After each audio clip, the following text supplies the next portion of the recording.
Welcome to the Encore Audio Archives YouTube channel. I'm Taper Dave, and this is my channel. I've uploaded hundreds of talks here that I've recorded at meetings in West LA, and I've also recorded conventions starting in 2013. I've got a bunch of those up. And Walt and Mary Murray, the original owners of Encore Audio Archives, started the company in the 80s, and Walt recorded Joe and Charlie's and a bunch of stuff down in Vista, California. My sobriety date is June 20th of 1994.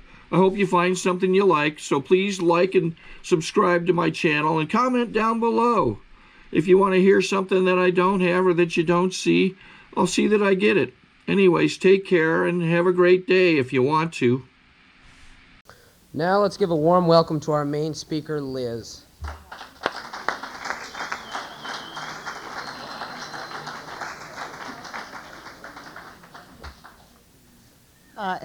Oh, thank you, whoever you one person was.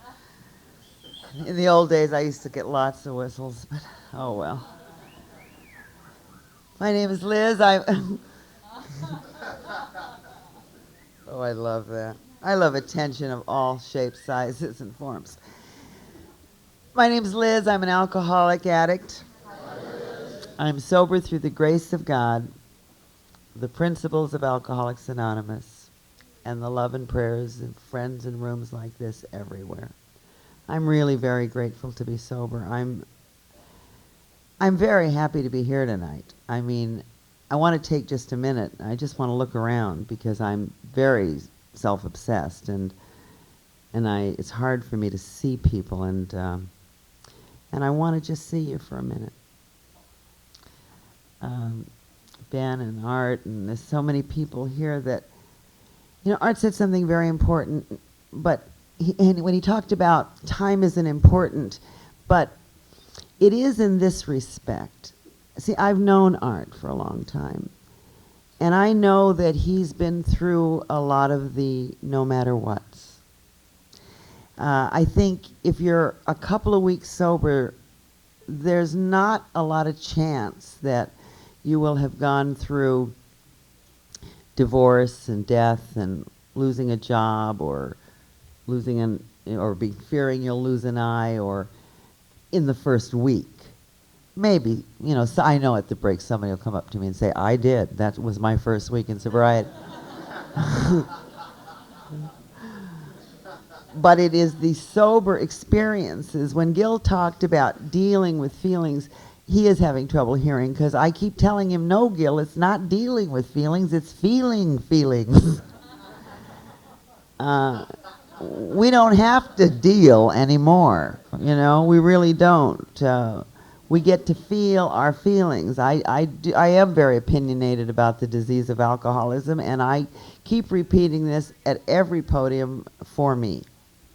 And that is that alcohol causes alcoholism, and drugs cause drug addiction, but the human condition causes feelings.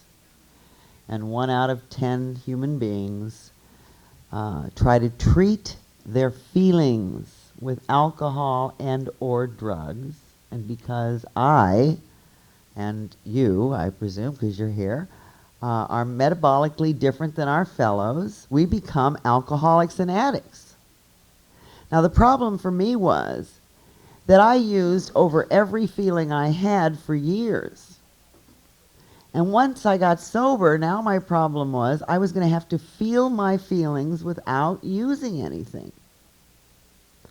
My sponsor once said to me, Liz, it really doesn't matter whether AA works or not. You can't drink.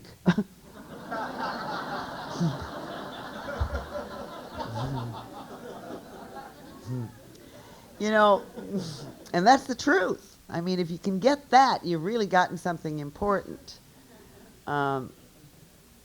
Because where there is life, there is hope. And death can come, at least it did to me, in many ways. I mean, I remember the last entry in my diary said, my drunken diary said, if I'm dead, why doesn't somebody bury me? And that's exactly how I felt. I don't have to tell you much more than, if you're like I was, what it's like to be drinking or using at Christmas time. When you look out the window, or you walk down the street and you see them.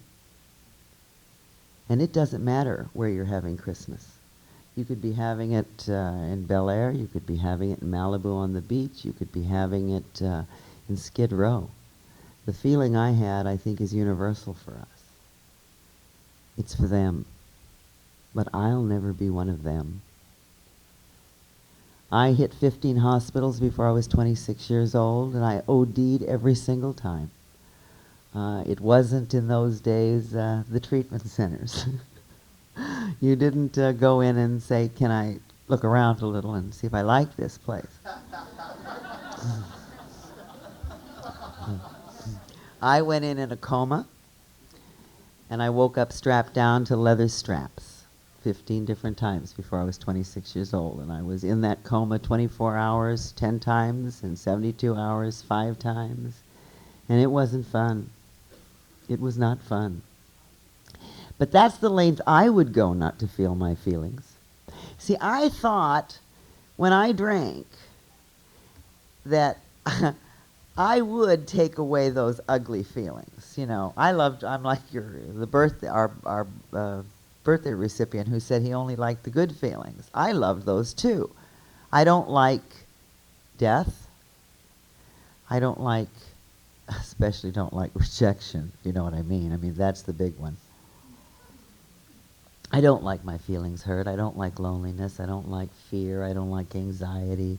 I don't like any of the negative feelings that are pretty much a part of the human condition.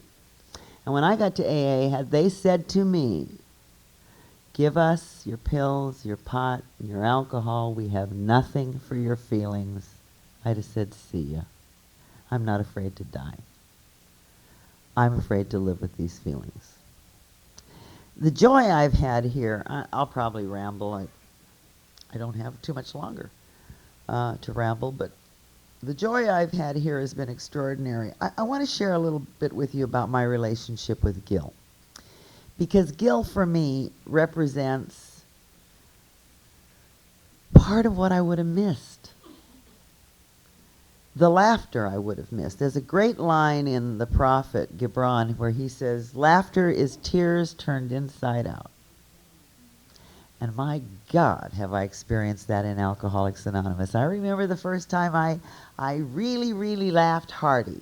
It was a guy by the name of Lauren on the program, and he was magnificent. And, you know, all the times I tried to discuss with the shrinks or the lovers or the wise people or whoever it was I happened to be looking to fix me, my problems, and I could never articulate it. And he did it so quickly. I mean, he said things like, the best way to describe an alcoholic is to tell you that 5 minutes after I was born, I was longing for the good old days. Said, well, he knows. He knows. You know, I could get. When Gil was going through this, having to lie on his stomach, he's going to hate me for this, but, and I'm not even going to ask you if it's okay like you did. He was lying, I'll just tell my part of it. He was lying on his stomach for weeks and weeks and weeks, and just a ghastly thing. And we were talking a lot on the phone. And he called me, he was very excited when they were going to let him walk. And he said, I'm so glad I've gotten permission to walk, and thank God, because I could really use some sex, too. So, you know, as a good sponsor would, I said, now, hold it. Your doctor told you could go walking. He didn't tell you you could walk and have sex. You know, maybe you can only have one or the other. So he's your higher power. You call him up and you ask him, can I, you know, do both, or is it one or the other? So he called me back. I said, and call me back. So he called me back and he said, well, you were right. I can only do one or the other. There was some silence, and then he said, so I've called the Salvation Army. I said, why? He said, I told him to come pick up my shoes. Oh. Do you get it, Art? He could go walking or... The other thing he said to me just today, I was telling him how, you know, I didn't realize what an isolator I was. I am an isolator by nature, and I like my alone time. Part of it's because I'm nuts about myself. I didn't even know that. I mean, I slept with men I wouldn't have lunch with because I didn't know I was crazy about myself. I was in desperation when I was drinking. I couldn't be alone. I absolutely couldn't be alone. I had to be with someone, because if I wasn't with someone, I was with me. And that's how I got to you. And I didn't know that I was really a person who loved being alone. So I have to fight that in me today because I enjoy my company so much. I tell you, I can't even believe how much I enjoy my company. And Gil said he has the same problem. He said, I want to isolate in the arms of someone.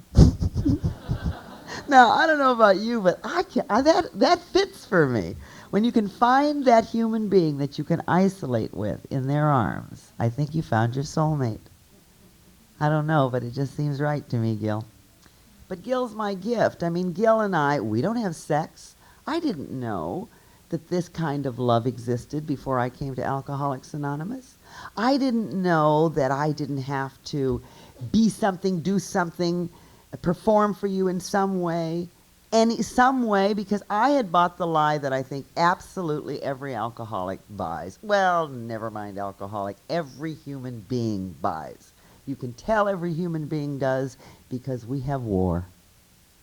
You can tell every human being does because we have such pain in this world. You can tell every human being does because we have such judgment in this world. And the lie is simply this: as I am, I'm not enough. It's a cosmic lie. Now, I want to tell you again that I believe with all my heart that alcohol and drugs cause alcoholism. And I believe that powerlessness means just that. That if I take a drink, I cannot predict my behavior. Simple as that. If I take drugs, I cannot predict my behavior. But the whole thing for me has been about a journey about learning my value.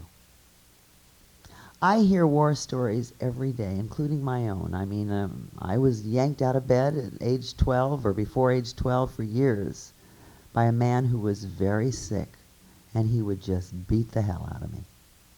Did not cause alcoholism. It did cause me to be very frightened of men for a very long time. But it didn't cause alcoholism. And I had to feel those feelings, and I had to grieve for that little girl. But I had to understand that had there been no alcohol on the face of the earth, I would not be an alcoholic. So there's a lot of people, and I hear their war stories, some are worse than mine, some are better than mine, who wind up here. And I can't help but being struck by this. I'm looking out over all of you, and it's like we survived a shipwreck. Whether it's painful families, wounded families, or strictly where the disease took you. Where it took you. The illness it caused, physically, mentally, spiritually. We survived a shipwreck. Those of us who are breathing and in this room right now. And some of us, because we were so frightened, and because we were so sure we were going to die, and we're so grateful to be in the life raft, don't know that we're 2 feet from shore. And others on the shore, there were Eddie Regans and some of the guys I knew, when I was 10 years sober, still in the life raft. Oh no, I will not come out and love you. Oh no, I will not tell you when I'm hurting.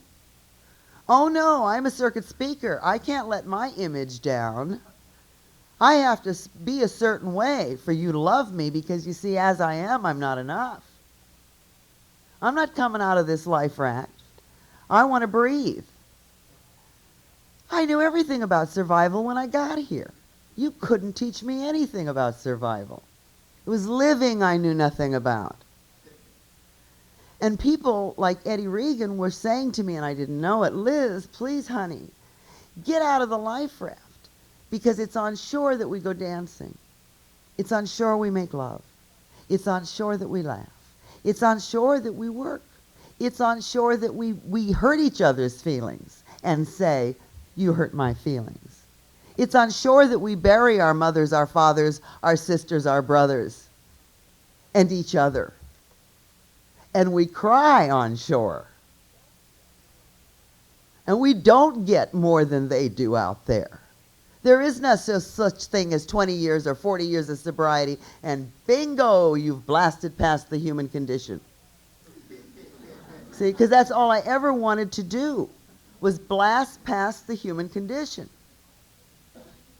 My war has always been with God. That's why the third step prayer for me has to be said out loud.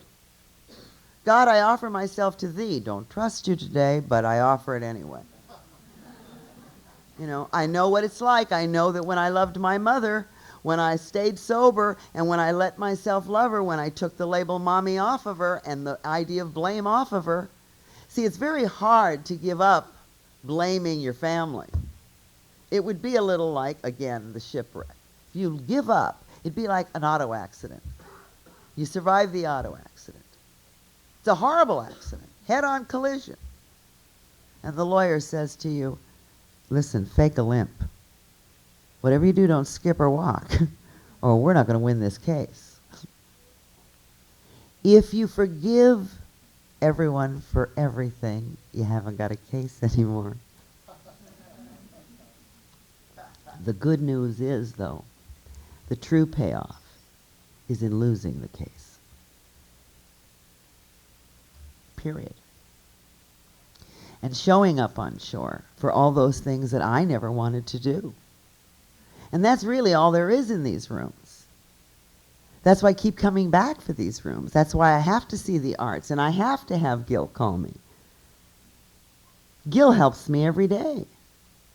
I mean, there's been many times when I've given him some encouragement over the idea that he's facing losing an eye and not hearing, when what was bothering me that day was I was in menopause and didn't think I could get through it. And I have to laugh at myself when I talk to Gil. And he's unsure. He's unsure. Willing to love. Willing to risk that maybe I'll die. Once in a while he says to me, don't you dare die, Liz. I remember saying that to Eddie Regan, and he died anyway. And he died sober. We don't get to escape this stuff. It really is going to happen. You're going to love somebody, and there is no forever, even if they don't divorce you. Even if they don't dump you. Imagine that. And you can, well, my experience was this. I had two ways of believing. I believed that if I held back and I didn't love you, then you couldn't hurt me. Another one of my great ideas based on ignorance, as bright as I am. And I'm a practical person. I'm a pragmatist. I believe in what works. Because the truth was, if I love you with all of my heart, and I don't hold back, and I don't fake it for a minute, and you leave me, you stop loving me, you divorce me, you dump me, you're no longer my friend, or you, God forbid, die, it will hurt to my bones. And if I love you all the way, and I don't hold back a thing, and I don't fake it, and I don't get afraid that maybe I'll lose you, and I just stay in there anyway, and I lose you, it'll hurt to my bones. Exactly the same. So what's the payoff in sobriety? Because sobriety is you're there. You're there for the love, you're there for the sadness, you're there for the joy, you're there for the hurt, you're there for it all. What's the payoff? What really is the payoff? It's all the same, by the way.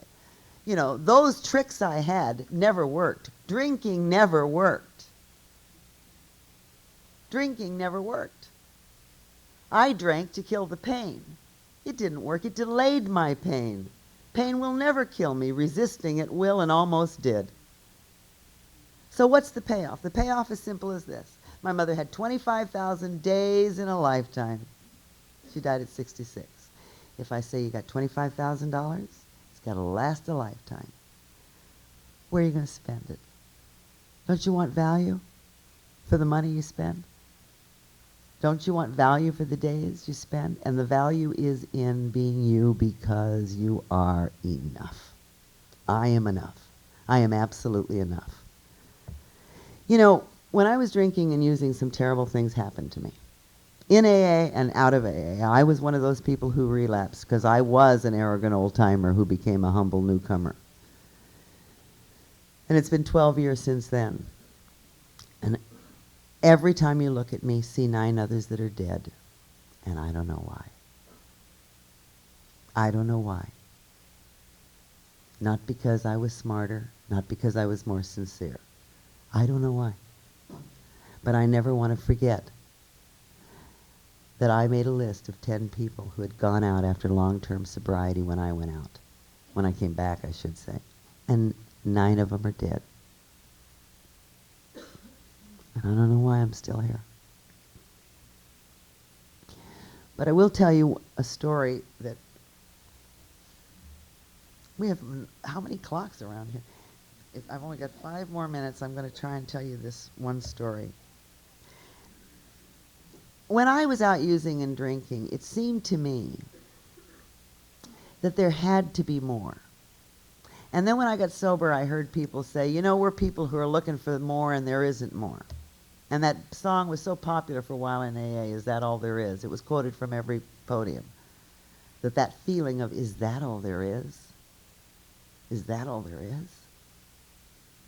Because we've all been to our moon, if you know what I mean.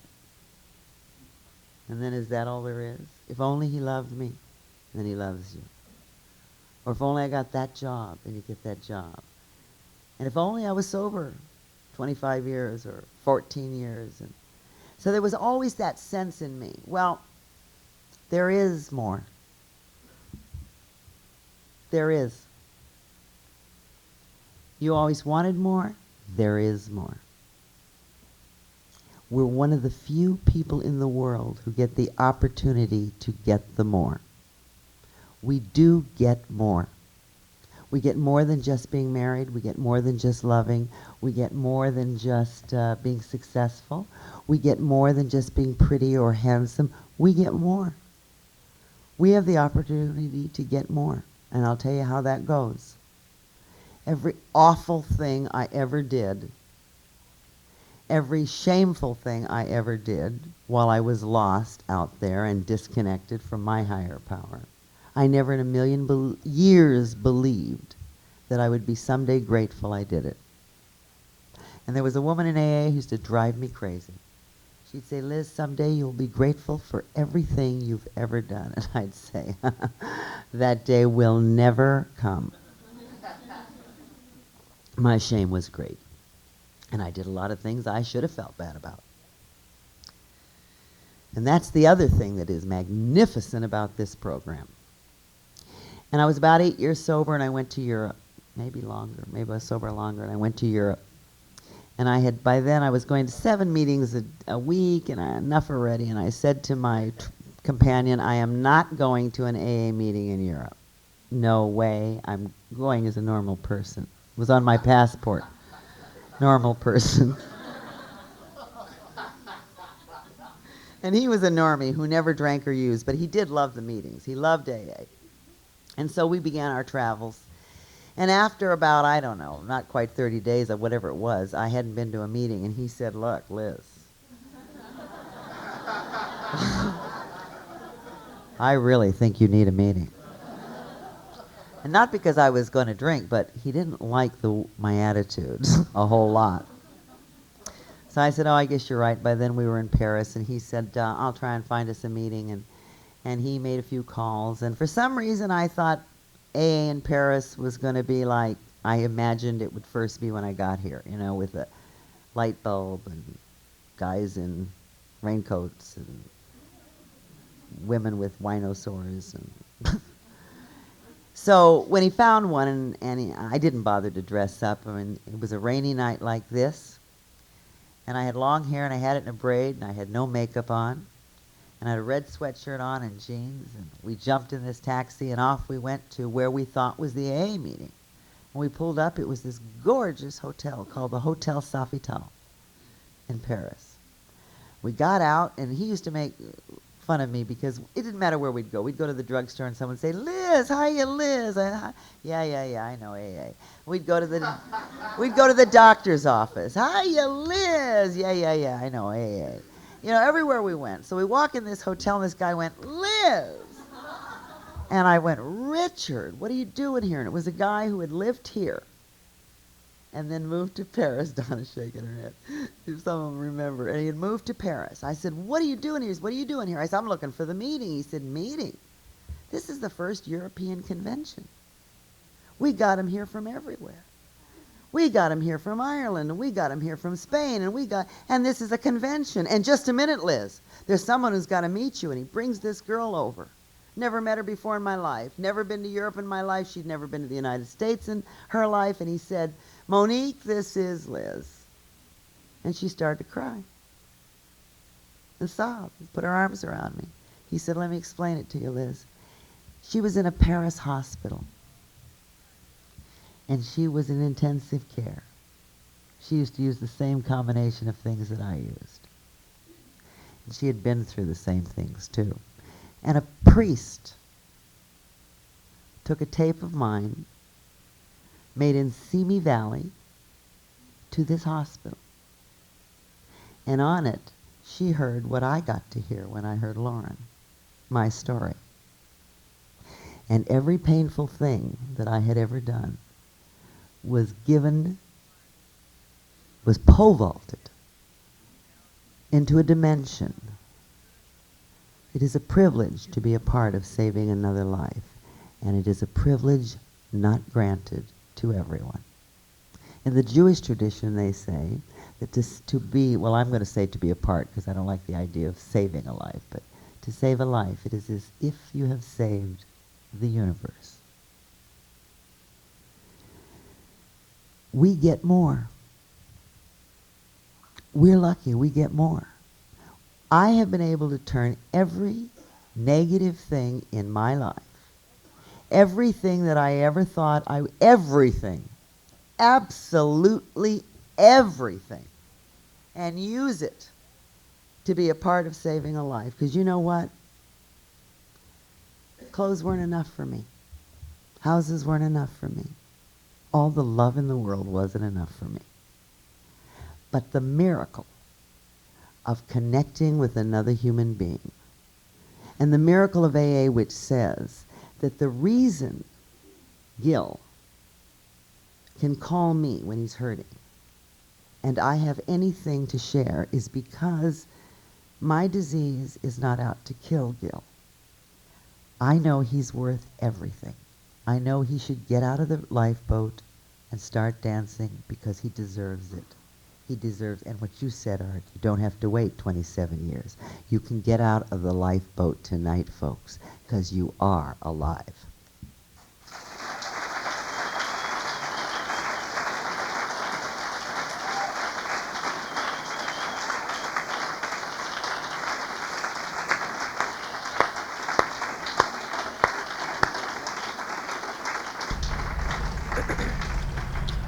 Okay, this is how I prepare my drone for launching. I like to do it inside the cab of my truck so I'm not standing outside in the weather. To install the joysticks for control, up and down, right and left, powered on. I have an Android phone that I use to connect it to the drone with. And it's actually controlled through the iPhone, through an app. Oops, wrong way. It's actually controlled through the iPhone, or through this Android phone, through the app. It's actually controlled through the Android phone, through an app, and you connect it through this short connection right here.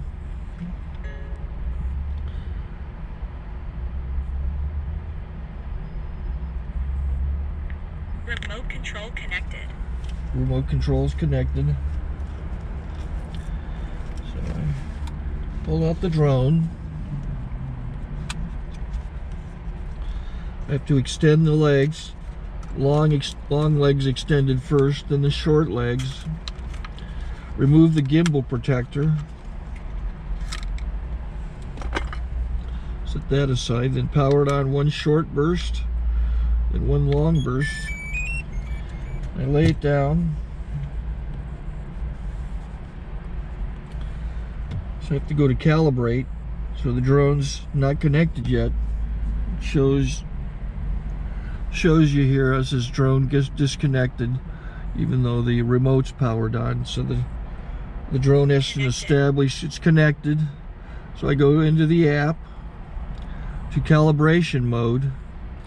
First I'll calibrate the remote controller. Start calibration. Out, in, out, in, up, down, and then this little wheel is to control the gimbal. So it's calibrated. Go to gimbal calibration, start calibration, and then it calibrates the gimbal. I don't know if that shows up. The gimbal's moving all over the place. Changes, you can see it on the video. And I'm calibrated to take off. It's acquired 7 satellites at the moment. There are 26 satellites up in the sky, which it has to acquire before you can take off. So it's connected. It's got enough satellites. This is white. I can go to press this little arrow button, swipe right to take off, and it would start the motors if I slid this to the right. But I'll wait till I get outside. Don't want to do it inside.